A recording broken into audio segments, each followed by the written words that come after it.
It could change the world of social networking, all for a quick buck. Facebook has unveiled new ad opportunities aimed at the world's biggest retailers. But it's the way these ads are rolled out that has some social media experts shaking their heads. William Robertson has the story. Facebook users have become accustomed to ads on the right-hand column of their page, but this is about to change. Major retailers are now going to be able to advertise on news feeds and status updates. At Dynasoft Communications, it is something not seen before.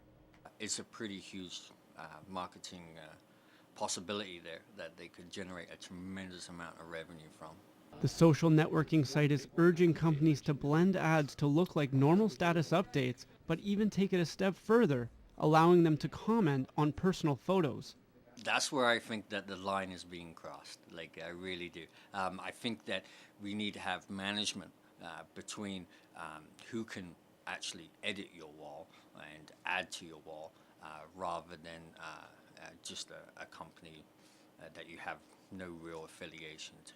Timelines are now offered to companies to highlight their history, and these pages will now appear on your news feed if a friend likes the page. This will increase traffic and revenue. Probably pretty lucrative for the people who are advertising on there, because Facebook does get a lot of traffic and people usually comment on photos. So if it's identifying products in a photo or if it's putting advertisement there, it might get a few more click-throughs to whatever it's advertising.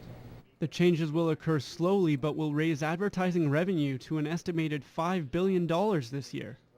The new ads will not only reach the computer screen, but will also extend to your smartphone, ensuring all 845 million users are reached. William Robertson, Newcap News. This past summer, the Lloydminster community came together celebrating Wagon Week for the first time.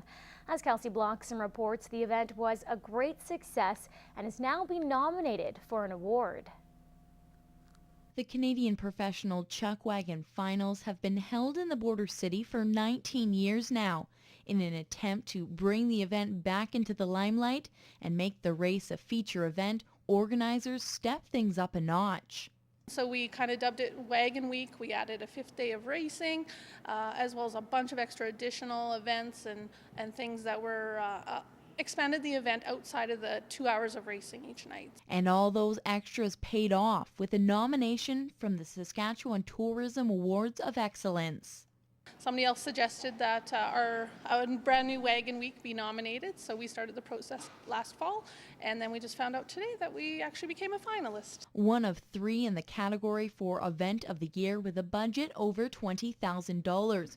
Community support and an official proclamation from the mayor made it all possible. Well, it was taking on a new stature. It was going over a longer term. There was higher level competition. It had a bigger profile in its own sport, and we figured we should embrace that here. Puts us kind of in the big leagues, so we're excited, and I think whether we win or not, it's just great to put our community on the map. With this year being the 20th year for the CPCA Finals, plans are already in the works for Wagon Week 2012. Kelsey Bloxham, Newcap News. Spring is right around the corner, meaning lots of kittens will be making their way to the SPCA. But staff say there are plenty of mature cats at the shelter that also need good homes. On this week's Pet Project, Jennifer and Allison introduce us to an older cat looking for its forever home and a dog with quite the story.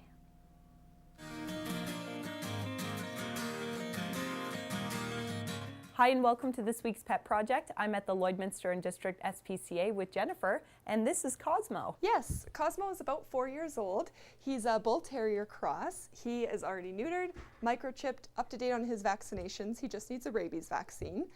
He has a bit of a story to him. He actually came into the shelter. We noticed that he had a lump on his hind leg. So we took him to the vet and determined that the lump needed to be removed.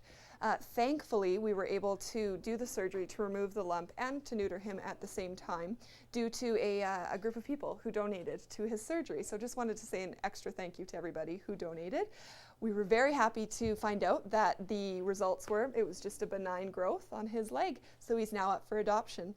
He is an extremely social little guy. does well with the dogs we've introduced him to here at the shelter, really enjoys little kids that he's been introduced to as well. His only issue is he seems to come off a bit strong with cats. So because of that, needs to go to a home without any cats. But if anybody's interested in Cosmo, best thing to do, bring the whole family down to the shelter and meet this wonderful, sweet, gentle little guy. And this here is Jory. Yes, he's about 3 years old, domestic short hair. He is neutered, microchipped, up to date on his vaccines, just needs a rabies vaccine. He also is declawed, so because of that, he definitely needs to go to a home where he is an indoor cat only. He's a real cuddly cat. He's just kind of dopey almost. I think he'd really enjoy just laying in a home, getting his cuddles every day. He's a really sweet cat. So you guys have a lot of cats around that age between like 1 and 3 here at the shelter. Yeah, we do actually. And with spring around the corner, you know there's going to be kittens coming in. So really now is the time if anybody's interested in getting a cat that's a bit more mature than that little kitten. Once we start getting those kittens into the shelter here, they tend to go first and these older cats sit. So, you know, giving Jory a home would be amazing. He is a wonderful cat. And just because he's older than a kitten doesn't mean he's any less deserving of a home. Perfect. And thanks for joining us on this week's Pet Project.